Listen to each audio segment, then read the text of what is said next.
Iki lakon apa Ron? Iki malah ngalahke dagelan nek iki urusan. Ngalahke dagelan pripun? Ade ora wong sing sinten Lek Karsimin. Nggih. Lek Karsimin. Ya ngene Bu, dadine santai wae. Wah, ikete-ketane kaya Bambangang. Ya bener ra, Cok? Nak cara kidul, nak jane kempleng, apa kemplengang. Ning wah Bambangang ikete ndek nyilih rombongan reok iki. Apal wae wong kok ora tuku kok. Wah, nak siji jan kaya warok. Wah, warok elik bian iki. Aku ngerti. Srianto to kowe? Sing ben arep seneng bojoku. Nggih, monggo. Sutradara 1 kula kunduraken dumateng Pak Dalang, kula namung sedika dawuh. Ngen ana gripe dhewe-dhewe. Diwaca menika pemeran putri kula nyuwun Mbak Novi kalian Mbak Mega. Mboten napa-napa. Sing Mbak Novi sing pundi ngaco? Sing pojokan mau. Sik. Nggih. Dek Novi. Saking Solo. Lah sing setunggal Dek Novi jadi setunggal sinten? Mbak Mega. Mbak Mega ingkang wah jan kaya nom-nomane bojoku. Lencir dhuwur ning budak. Nggih, mangke kadapuk lah niki monggo paraga-paraga jeneng siarke menika nggih wong sutradara 1 Pak Dalang kok. Kira kowe Tris. Anggone nggih. Ya. Ayo sampean ngosek. Napa? Nah, ketok Kang. Nggih. Kene sirup dapukan. Nggih.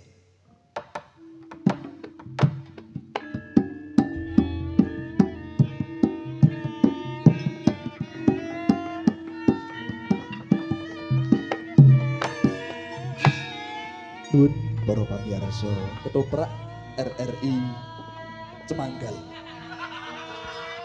Hei, ngendi? RRI Cemanggal. Sip. Putra daerah yang perlu disanjungkan. Nggih. Wonten ing dalu punika wonten fragmen ketoprak kanthi irah-irahan Ranti Joko Sangsara. Joko sinten, Pak? Joko Sangsara. Wah, Joko wis sengsara nek dibojo ya luwih parah. Joko Sangsara dipun ayahi dening Mbah Rebo Karsimin.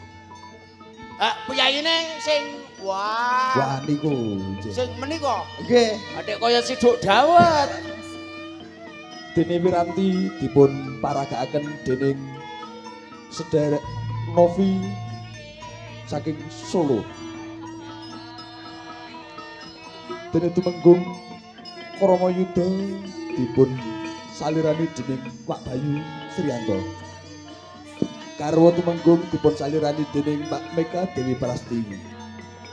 Semanten saking kawula sugeng midhangetaken ketoprak RRI Cemanggal. Nuwun.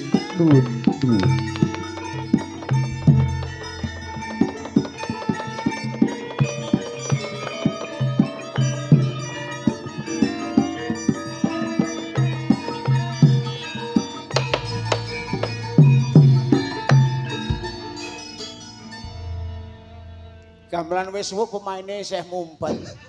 Gek nyumet udut. Agek nyumet udut karo wewe nyumet udut sing nyambing linting ngenteni letu cengkeh halak ra tekan gone to iki. Ayo sumenengipun. Lah iki mosok ora semang Mas. Wis wong wis bar suwu. Oke. Wah kuwi jan kaya jatilan iki. Pun nek kalih Mas Plontang niku biasa. Aja ngrebo plontang sampean ki nang ndi nggone. Niki wis ora nganggo plontang iki. Mboten santai mawon. Pun mlebet cerita niki. Pun biasa mboten usah rasa mboten kepenak gedhe gamel kepenak ngaten mawon. Wis keco. Nek kula menika pikantuk titipanipun Ibu Suni. Nggih. Lah menika anggenipun guyonan utawa anu dipun ayahi kaliyan Mas Plontang. Lajeng kula dipun suwuni supados ketoprak sing ujud mboten geguyon ngaten nggih. Nggih. Lah niku sing ujud ketoprak. Ngoten nggih kula ngaten. Lah salajengipun niki kula dipun dapuk kalian sutradaranipun niku kula dadoske Joko Sangsara. Joko Sangsara di omah-omah ya bubrah. Joko Sangsara niku anane mung nelongso ngaten. Mangke lakone nelongso. Lah niki kula mulai ketoprake kula mulai ngaten. Nggih.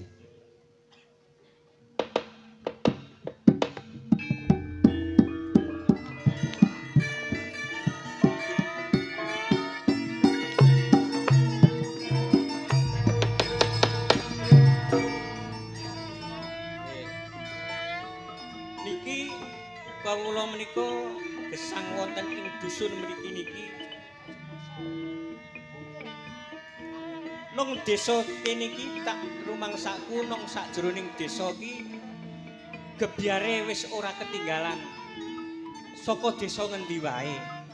Nanging iki dinarani desa terpencil, desa Cemanggal. Kuwi nek nang sisih lor jurang jero kaya ngono, sing sisih kidul perengan kaya ngono. Sing sisih wetan kaling-kalingan gumuk kembar kaya ngono. Sing sisih kulon gunung gedene semono, gunung Ungaran semono gedene. Lah mongko aku diuripke nang kene iki yo rumangsa bangga pamikiraku nanging ijeh cuwa meneh bapakku utawa mbokku. Ring goleke pangan aku kok yo luwih rekoso banget. Mula aku dijenengi Joko Sangsara kuwi yo bakat. Sing jenenge Joko kok ijeh Sangsara kuwi goleke pakan mbokku kuwi karo bapakku. Tek pletek sengenge bapakku mangkat matul kerja matul ning sawah wong-wong santik mengko sore kek bali. Santik apa? Jur mbokku melu. Bareng bapakku kencane arep derep. Dipanganke sambendinane kok kurang. Oh iya sini. Aku piye kok ku arep bantu wong tuwa? Piye aku arep bales karo wong tuwa? Rekasane wong tuwa kaya ngono kuwi. Tak rewangi jajah desa keliling kota-kota golek rasa. Yo muga-muga aku bisa urip sing kaya ngono.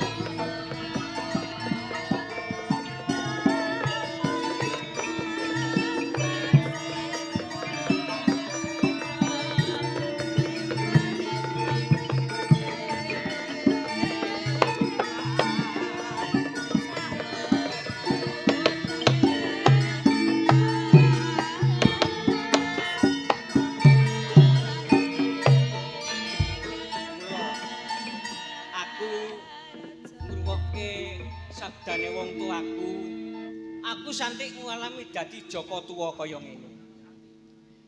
Sabdane wong tuaku kuwi wis digolekke wong nakokke wong wedok wis ping pira wae bocah seneng, wong tuane ora entuk. Pancen kowe yo elek kok. Wong ora duwe. Mandangane wong tuane entuk bocahe ora seneng, njur wong tuaku nyabda karo aku. Yo sesuk nek pancen kowe ana wong seneng ora ketang nyambut gawe apa wae, ora ketang wong ngendi wae tampanen sak rupa-rupane. Rupane ya ala. Aku banjur ngrasa sabdane wong tuwa ki cok akeh mandine. Mbok menawa besok Kang Maha Kuwasa bakal ngadili karo aku, sapa wae tak tampa karo karepane wong wedok kono mau.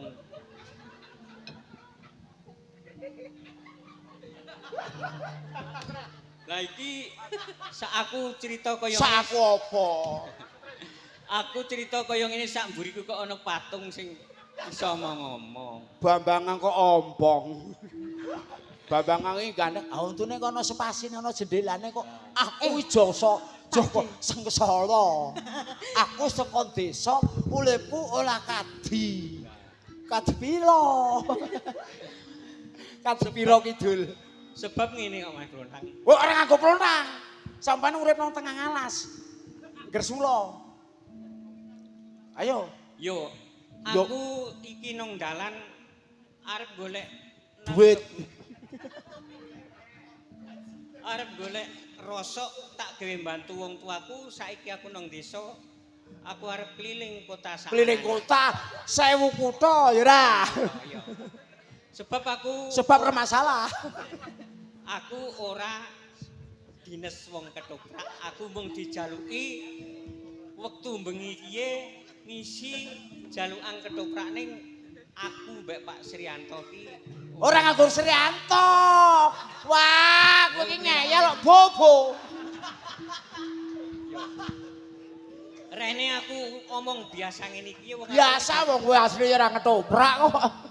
omong biasa ngene iki wong desa. Nek aku didapuk nang nggon keraton utawa nang nggon kadipaten, omongku ya ora madya kaya Nggih. ngene.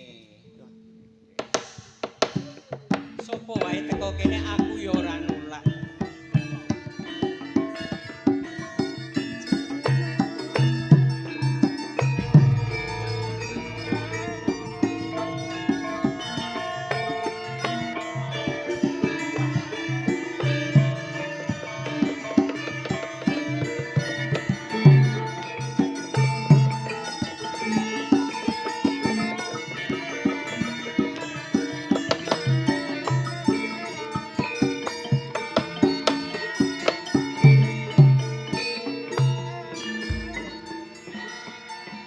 Kula kok setengah mergi, ting mergi kok kepanggih panjenengan menika sinten asmanipun Kula ajeng badhe kula tindak gimah.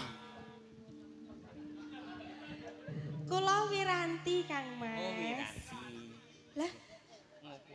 oh wis ngoko. Bisa ngoko wong. Oh, kuwi urung kenal. Oh, urung Urung kenal, kok kenale karo aja karo Lek Rebo, kenale karo Klontang. Wah, Kuwi mesti masuk. wah ditikung. Wah, wong berarti. kowe iri mengkal-mengkal. Wong untu karek telu wae bagusi. Aku Wiranti, Kakang. Wiranti. Nggih. Kisana. Nak kisana. Aku Wiranti Kisana. Oh, Wiranti. Lah panjenengan Denayu kok keroyo-royo. Dugi ing margi mriki wonten kersanipun menapa Denayu? Aku ya mung mlaku-mlaku ngudara golek angin. Aku meh buang angin. Oh, kuwi kok nak buang angin jenenge entut goblok.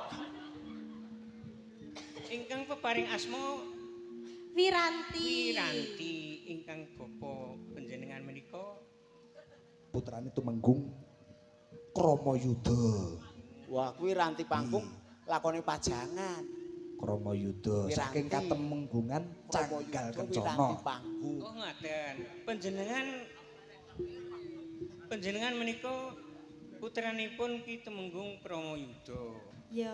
Kita kira krama leya. Lah wonten lah Ya Allah, Masya Allah. nggih dipun terima-terima menika diguyoni. Nek saking pengajengipun Ibu Suni menika ketoprak sing wujud. Nggih. Wujud Gandarwa. Kenging dipun rasakaken. Lah niki gak guyon mboten napa-napa. Lajeng ngeten mawon. Panjenengan menika putranipun Ki Temenggung Kramayuda kok dugi mriki napa mboten dipun dukani ingkang Rama?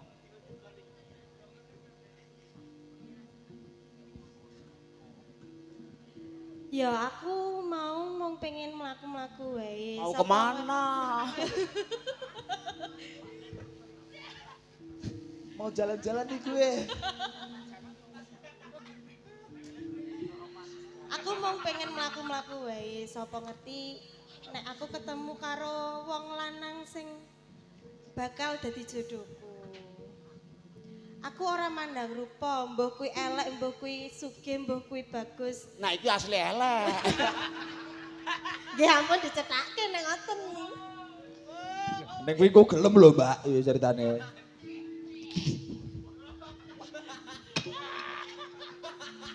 Wah, Lek Suni iki undang ketoprak apik tenan iki. RRI Cemanggal e. Terus. Ngeten. Dia ngeten Denayu. Kok panjenengan Ngeten. menika lajeng kepanggih kula kok kados dene Oh, ajeng ngeten diamput. ajeng seneng kalian kula napa sampun dipun pikir to penggalih sebab kula menika boten gadah menapa wong tua kula nika langkung ngrekoso anggenipun mados pangan menika makan kula piyambak menika kekirangan. Lakon jenengan kok lajeng kados ngoten menapa ingkang Rama mboten duka kados pundi? Ora merga aku wis prasapa yen aku ketemu wong lanang sing tak tresnani ya aku bakal tresno. Oh, I like it. Gandrung, iki ceritane Joko susah. Sopo Mas? Joko Sengsara. Sengsara ki ya susah goblok. Nggih. Ning jeneng niku mboten usah diartekke. Alah wong bajul kesupen ya kena kok. Gandrung Dik Wiranti nglanggati tresno. Ya. Yo ora sih digandrung intine tresno amarga sampean ki pas kuwi ndeloki si Joko Sengsara ki pas katarak. Dadine ora-ora. Nek ngaten panjenengan menika saestunipun seneng kalih kula. Kula namung nyuwun kados pundi bobote katresnanipun panjenengan kula Bobot Gunung Merapi.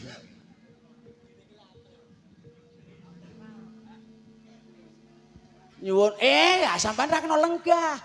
Gandrung sing gandrung panjenengan amarga ndek rasa tresna. Karo si sapa mau? Wiranti. Wiranti. Nyuwun tindinganipun genter slendro napa pelok. Aku ora mudeng Kang Plotang. Sing bawa jenengan sike. Sing jenengan bawa gegarane wong akrami, njur kene gandrung. Wah, nafsu wong iki. Aku kok wedi to Pak Dipulnang. Apa meneh kuwi ngakuwe gumoh kok.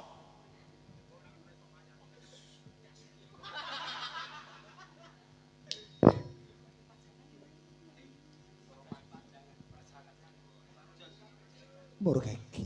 Iki Wirantine karo pilek ya. Nek pilek nak cara biyen dicucuk, tak cucupe apa piye? Nah.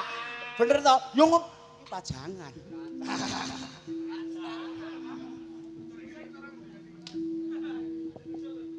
Lah nek iki sing asli carane daklane cara sarkem, ora.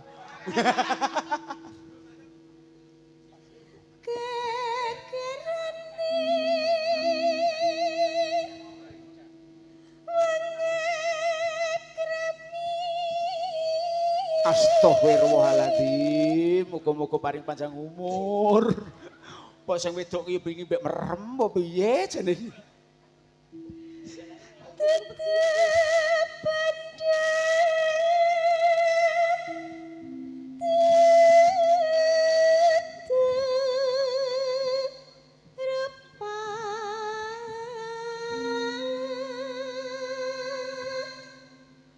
Madhep rene lho. Oh, I love you. I love you, Rebo. Ngangge mic.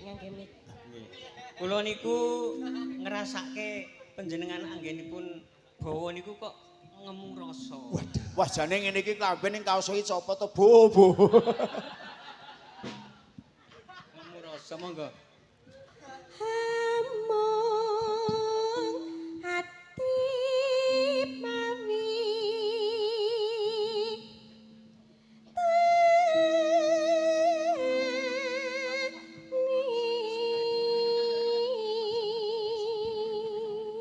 Leres nggih. Niku kok kula ngraoske bawane jenengan niku kados dene pitutur. Waduh. Pitutur niku cara dene wong akrami niku padha karo wong Arabi. Dudu bondo, dudu rupa. Kok kere tenan aku kok. Amung ati kawitane nek dipokoki bondo karo rupa. Rupa niku sesuk nek umur pira nggih rupane nggih padha sing tuwa. Kaya sampeyan ya ra, ya. Dipokoki nganggo apa wae mestine ya ana dadine sing kaya sing wis kelakon-kelakon. Njur iki pokoke mung ati. Pokoke dhuwit. Wong loro Mboten pokok. ati loro iso manunggal dadi siji kuwi insyaallah sesuk bisa tentrem uripe. Ngoten. Monggo. Monggo. Luput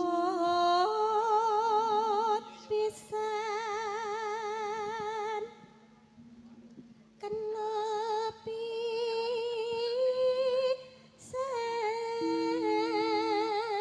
Ana wong gandrung ki lek ya sing mesra kok ora atu kaya ngadepi patung ki lek ya ora masuk kok.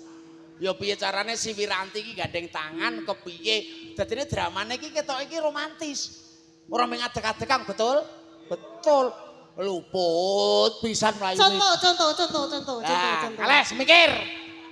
Luput pisan kena pisan.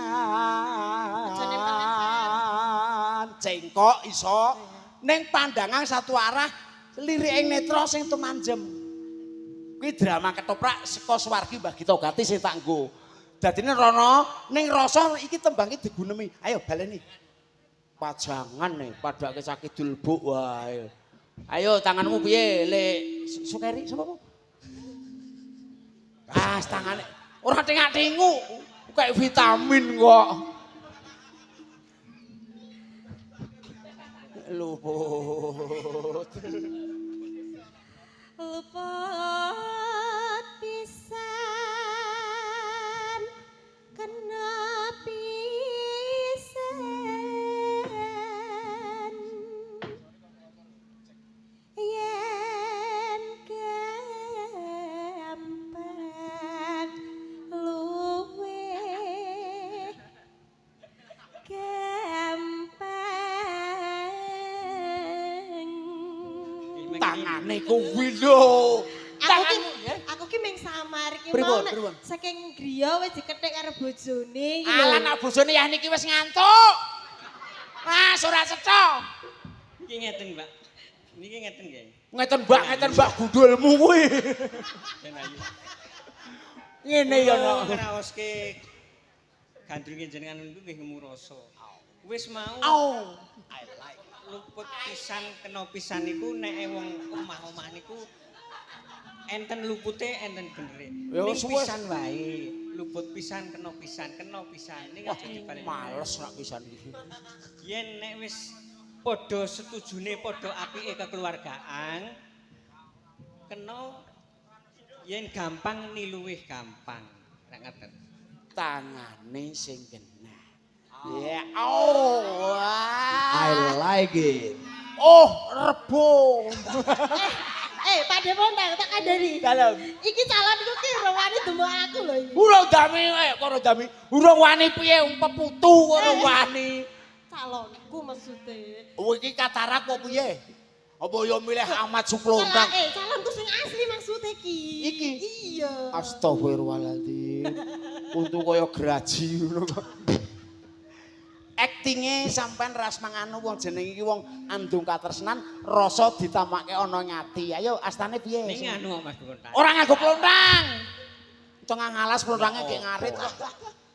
Saiki ya aku karo kowe. Oh iya. Bawa ki ya kudune ora kaya nek gandrung mesra. Wah, kok ngerti mesra kowe. Wah, iki gaul kulino gauli iki. Bawa ki ya andeng dirungokake rak ya ngono. Kok kelino gauli pripun, Pak? Ayo nguruti rabies jenat kok wis ngono ku. Yen gampang luwe gampang. Yen angel ora umum. Tan kena. Jadi iki kaya ujian aku malah. Tan kena ati. Tan kena ati numbas. Aku melu. Harta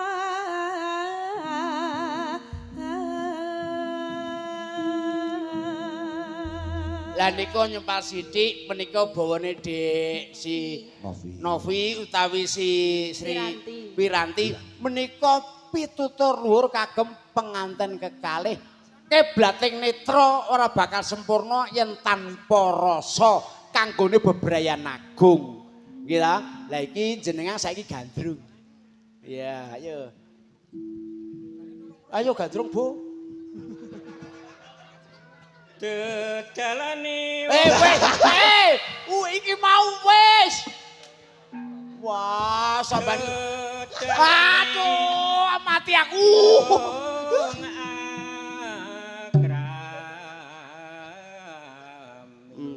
Slendro. Langsung malih slendro. Slendro. Don seniwen. Oh ya. Delope wakeh. Ayo. Dudu bondo dudu rupa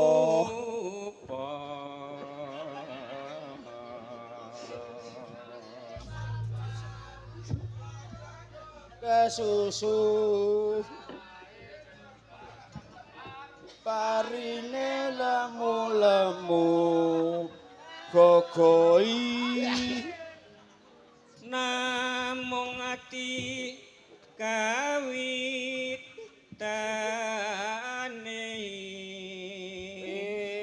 lah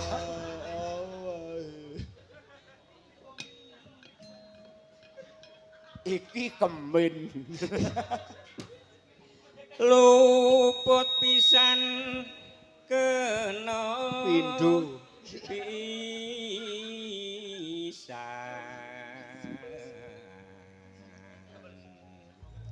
gamalmu dolen wile yen gampang ni luwe gampang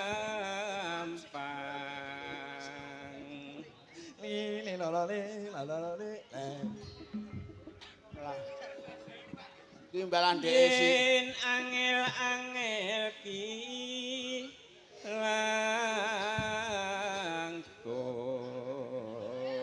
Allah tan kena tinumbas harta tinumbas ora tinumpaki ora kena tinumbas arta kok tinumpaki piye ora masalah Cah nekat. cah buruk kok padakan sopo ngeten Oi. Den Ayu apa niki kok kula jenengan kok kepeksa seneng kali kula namung nimbangi yen mangke panjenenganipun dipun dukani ingkang Bapa Krama Yuda lajeng kados pundi kula kali panjenengan menika kula Aku tetep tresno sampean. Kakang. Aku tetep tresno sampean Kakang Joko Sengsara. penditan ora to iki ya pun ta kaya ngono wis lahir tekan ing batin wis kok pikir yo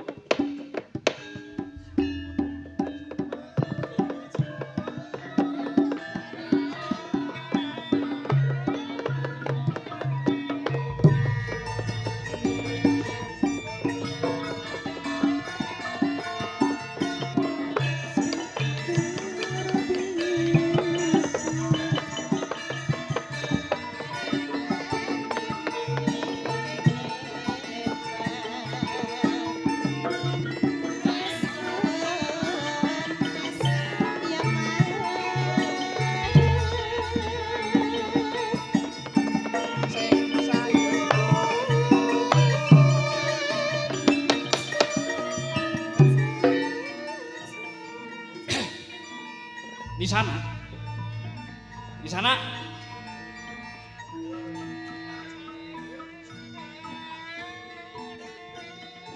Sopo kang dadi aranmu? Saka ngendi papan gunung? Kok wani-wani nyedak marang putriku. Sopo kowe? kula menika ingkang asma Joko Sangsara saking dusun terpencil inggih menika dusun terpencil mboten tangga mboten sanak kadang saking pundi kemawon namung kula wonten ing dusun terpencil kula satengen mergi pados rasa Joko Sangsara kang dadi aranmu. Kowe darbe apa wani nyedak marang putriku? nyuwun pangapunten menika kula badhe mboten pindah-pindah lajeng badhe gandeng putrinipun panjenengan Nanging putranipun panjenengan menika kula namung nglayani napa kang kajengipun putra panjenengan. Oh, kaya ngono sing dadi atur. Wiranti. Wiranti. Dalam Rama.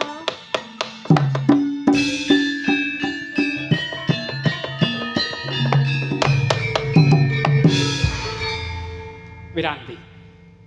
Kula Rama. Karepmu ki kepiye,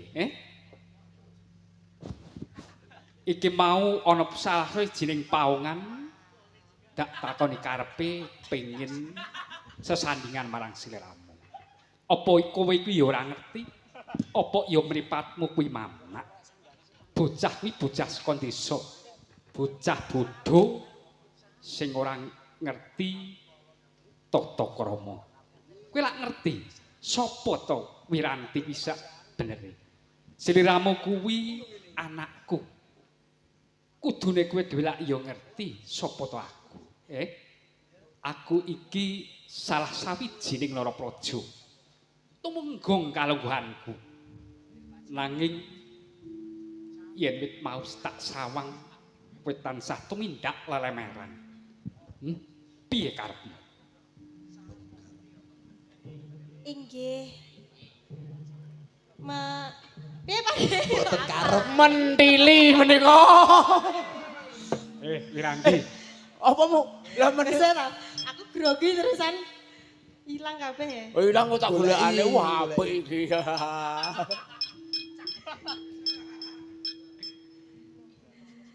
Inggih Rama. Kepiye? Karepmu kepiye? Ayo matur sing Kula- palaka. Kula mangertos keluarga Wiranti niku sinten, Nah. jenengan bapak kula, rama kula niku sinten. Ananging kula kalih kalian Kang Mas Joko Sengsara niku sampun estu tresno sanget. Tresno? Nggih. Tresno tenan kuwi. Nggih. Yes.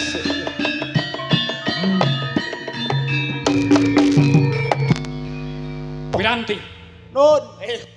Kula rungokno apa kang dadi pengendhanekane Kanjeng Rama. Apa sliramu kuwi wis ora weruh mripatmu mamak. Sawangen para kadang-kadang yoga kuwi bocah isih enom, pinter. Saoran-orane ora wiyaga tukange player yo ganteng. Saupama ora dikanggo tukange player, tukange kendang aku ya trima. Nanging nek kowe tetep ngebotke marang Joko Sangsara, aku tetep ora lila. Kowe ora bisa njunjung asmane wong tuwa. Apa ki ateges kaya mengkono kuwi didekane mbokmu. Ya gak iki ana ketoprak kok mbokmu iki. iki mbokmu. Ya ngene iki. Ya iki ngene didikane mbokmu. Kira kepiye to iki? Dadine ya ana klerune ya sorry mbokmu ya. Ngono pokoke. Pancen telo ya nika. Garwa temenggong mbokmu. Wah, kere. Winastan ketoprak kere. Lho ora apa-apa apa jenenge otodidak spontan. Nuwun Ije. sewu Mas Pak Masangi. Ije. Iki ngiras pantes mligine Pak De sinten? Pakde Karsimen. Pak De Karsimen Mas Rianto kepengin dudah mutiara kang kependhem Ije. sing mapan wonten ing Semanggal khususipun kesenian ketoprak. Tepuk tangan kagem Tepuk Semanggal. tangan. Muga-muga enggal-enggal kagugah saged ambangun ketoprak ingkang sakleresipun. Ije. Lah ya ngono ya, Bu. Nggih, kula kala wingi nggih sampun napa jenenge sampun matur kalian Pak Rebo, nek saumpami niki sios ketoprakan estu kula sagah bantu. Sinten? Kula. Wah, bantu apa, Mas? Nggih, bantu pemikiran, bantu Betul. tenaga.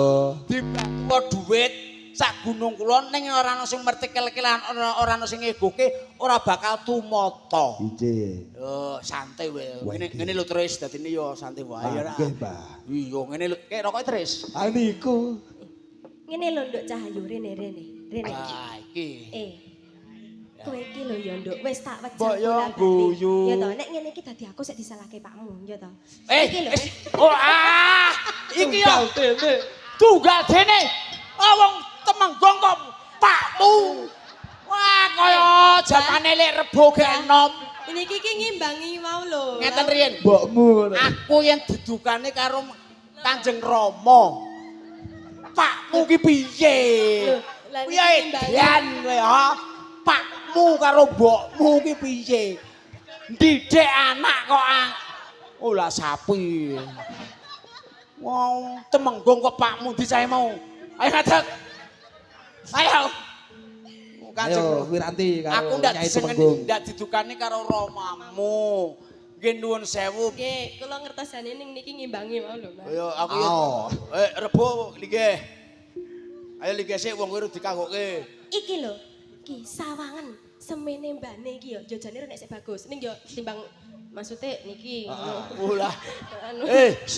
Kowe ora pelecehan. Piye maksude piye, Pak? Timbangane iki kok netramu kok ngelirik aku. Lah nggih. Berarti aku luwih bosok kok piye? Pun turute ya. Yo. Wis bal intine Temenggung, Nyai Temenggung kare Kanjeng Temenggung pangestune dawuh ayo ngadeg. War goleke vitamin kok angkrem. Ayo. Ya gandengang sing apik wong calon bojo kok dodowan. Wah ikete kok jatilan. Wit. Wah. Wiranti. Siliramu tetep bacut. Inggih, Rama. Sampean ku ra wangun rene to. Dadi ngono ku ra wangun. Sik copot iki copot.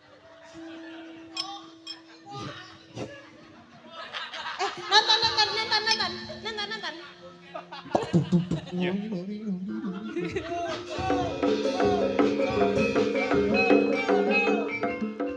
Wiranti, Leren yo su. Wiranti. Dalam Rama. Yen paripeksa siliramu bakal bacut neruske lagu, bakal bebrayan marang Joko Sengsara. Aku wong tuwa bisane ya mangestoni. Mung siji kang dadi piwelengku ya Wiranti. Napa Rama? Menapa Rama? Garwa ngono artine sigarane nyawa. Ku ya tek pecotot ku. Bojo separo nyawa. Tegese kudu bisa ngugemi, ngregani lan ngemong siji lan siya sawijine. Tegese lamun to sira ngadepi problem keluarga kudu bisa dirampungi kanthi sirah adem ora kena nganggo pikir emosi Wiranti. Inggih Rama. Wejanganipun Rama bakal kula eling-eling. Ya, yen payen wis dadi tekating atimu sakloron, muga-muga siliranmu anggone jejodohan mangun bebrayan. Bisa tekan kaki-kaki lan nini-nini. Sik menengo, Dik. Sabuk iki benekke. Sabuk plotrok barang ya dienggo ya. Wong dikek sabuk anyar ora dienggo, kendhit anyar ora dienggo. Walah seri. Temenggung ora kajen. Temenggung ora kajen, brengos dijabut, sabuke tayengen. Ora cetha. Dunke. Iki alamat siap potong gaji nek. Iki jane opo? Ora Nggih. Nggih. Ngaten Kanjeng Rama. Yen panjenengan menika mangestoni kula jejoran kalian Wiranti. Kula nyuwun sawapandunganipun panjenengan mugi-mugi kula saged ayem-ayem tentrem kalis ning sambi kala. Ngaten Kanjeng Rama. Yo, yen pancen wis dadi tekate sira sakloron, aku minangka wong tuwa bisa memuji maring Gusti Kang Maha Kuwasa. Muga-muga siliramu tansah diijabahi karo Gusti Kang Purbaing Dumadi. Amin. Dauke gandengan, dauke kok. Daup kok gandengan. Daup. Taubeng pinanganten Joko Sangsara kelawan Intang Wiranti. Ayo Bapak Ibu mandek. Madhep rene. Lah, Pinanganten Putri Yento Cinandra Pindha Widodariane Cewantah. Dene pinanganten kakung Yento Cinandra Pindha Bajul Barat.